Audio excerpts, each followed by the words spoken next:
हर हर महादेव दोस्तों, आपके अपने चैनल शिव धार्मिक में आपका बहुत बहुत स्वागत है। भगवान भोलेनाथ की कृपा आप पर और आपके परिवार पर सदा सर्वदा बनी रहे। दोस्तों, जया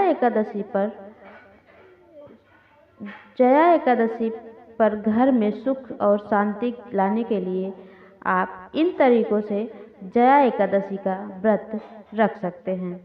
दोस्तों, आज इस वीडियो में मैं बात करने वाली हूँ जया एकादशी को इन तरीकों से रखें ताकि घर में सुख शांति बनी रहे। और मैं आज जया एकादशी की कथा भी इस वीडियो में सुनाने वाली हूँ। सो वीडियो को लास्ट तक जरूर देखें और वीडियो आपको पसंद आए तो लाइक तो ज़रूर करें, क्योंकि आपके लाइक से मुझे पता चलता है कि मेरे द्वारा बनाई गई वीडियो आपके लिए लाभप्रद है। तो चलो जानते हैं इसका महत्व क्या है। हमारे धर्म शास्त्रों में जया एकादशी को बहुत ही महत्वपूर्ण माना गया है। हमारे धर्म शास्त्रों में जया एकादशी को बहुत ही महत्वपूर्ण माना गया है।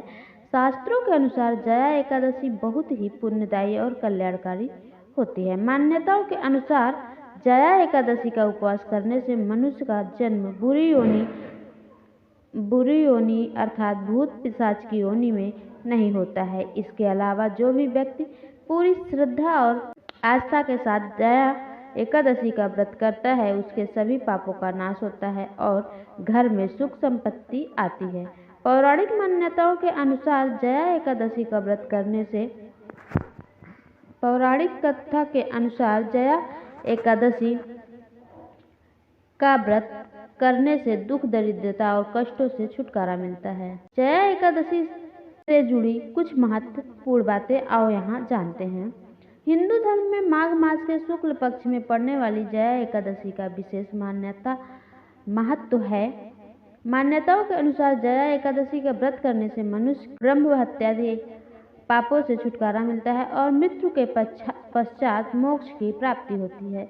जया एकादशी के प्रभाव से भूत पिशाच आदि योनियों से भी मुक्ति मिलती है। शास्त्रों के अनुसार पूरी श्रद्धा और आस्था के साथ जया एकादशी का व्रत करके श्री हरि विष्णु की पूजा करने से मनुष्य बुरी योनि से मुक्त हो जाता है। जया एकादशी का व्रत करने से यज्ञ जप आदि के समान पुण्य प्राप्त होता है। पौराणिक मान्यताओं के अनुसार जो व्यक्ति पूरी श्रद्धा के साथ जया एकादशी का व्रत और पूजन करता है, वह हजारों वर्षों तक स्वर्ग में निवास करता है। जया एकादशी की पूजन विधि।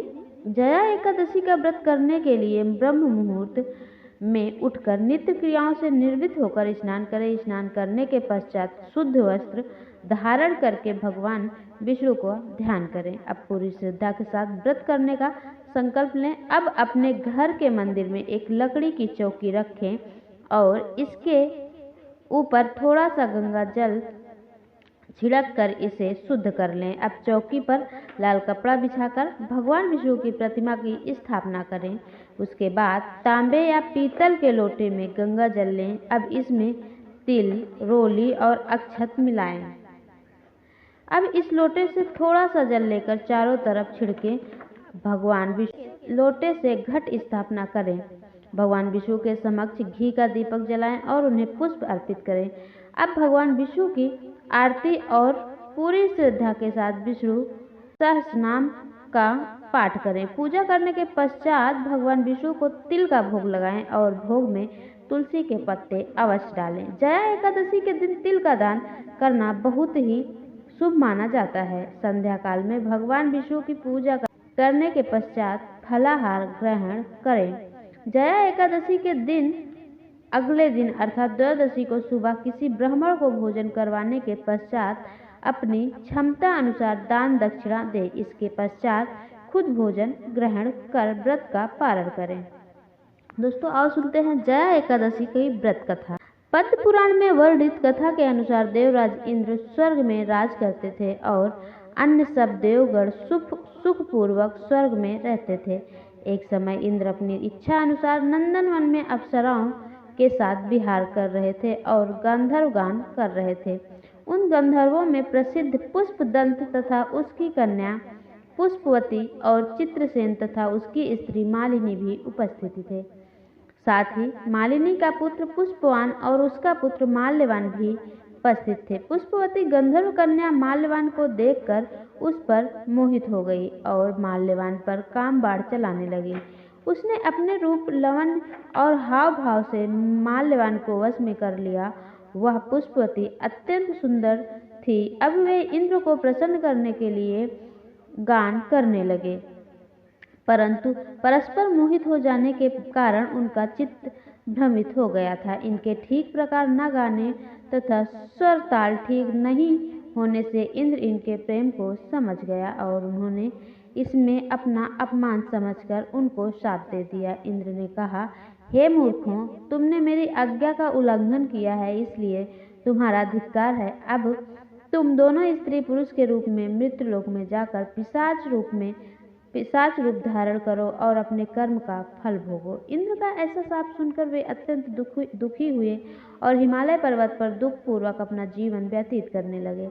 उन्हें गंध, रस तथा स्पर्श आदि का कुछ भी ज्ञान नहीं था। वहां उनको महान दुख मिल रहे थे।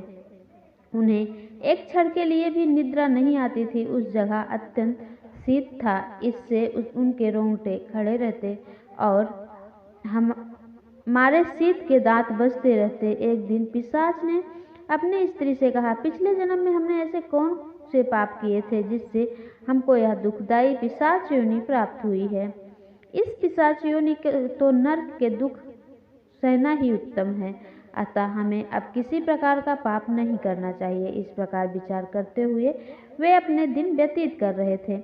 दैवयोग से तभी माघ मास में शुक्ल पक्ष की जया नामक एकादशी आई। उस दिन उन्होंने कुछ भी भोजन नहीं किया और न कोई पाप कर्म ही किया, केवल फल फूल खाकर ही दिन व्यतीत किया और सायंकाल के समय महान दुख से पीपल के वृक्ष के नीचे बैठ गए। उस समय सूर्य भगवान अस्त हो रहे थे। उस रात को अत्यंत ठंड थी, इस कारण वे दोनों शीत के मारे अति दुखित होकर मृतक के समान आपस में चिपटे हुए पड़े थे। उस रात्रि को उनको निद्रा भी नहीं आई। जया एकादशी के उपवास और रात्रि के जागरण से दूसरे दिन प्रभात होते ही उनकी पिशाच योनि छूट गई। अत्यंत सुंदर गंधर्व और अप्सरा को देह धारण कर सुंदर वस्त्र आभूषणों से अलंकृत होकर उन्होंने स्वर्गलोक को प्रस्थान किया। उस समय आकाश में देवता उनकी स्तुति करते हुए पुष्प वर्षा करने लगे। स्वर्गलोक में जाकर इन दोनों ने देवराज इंद्र को प्रणाम किया। इंद्र इनको पहले रूप में देखकर अत्यंत आश्चर्यचकित हुआ और पूछने लगे, तुमने अपनी पिशाच योनि से किस तरह छुटकारा पाया, तो सब बतलाओ। माल्यवान बोले, हे देवेंद्र, भगवान विष्णु की कृपा और जया एकादशी के व्रत के प्रभाव से ही हमारी पिशाच देह छूटी है। तब इंद्र बोले, हे माल्यवान, भगवान की कृपा और एकादशी का व्रत करने से न केवल तुम्हारी पिशाच योनि छूट गई, वरन हम लोगों के भी वंदनीय हो गए, क्योंकि विष्णु और शिव के भक्त हम लोगों के वंदनीय हैं। अतः आप धन्य हैं। अब आप पुष्पवती के साथ जाकर विहार करो। तो दोस्तों, ये रही जया एकादशी की कथा। अगर वीडियो अच्छी लगी हो तो लाइक शेयर कर दें, चैनल को सब्सक्राइब कर दें। अगर चैनल पर नए हैं तो बेल आइकन को प्रेस कर दें, ताकि इस चैनल पर अपलोड होने वाली वीडियो आपको सही समय पर प्राप्त होती रहे। तो मैं मिलती हूँ अगले वीडियो में, तब तक के लिए नमस्कार, धन्यवाद।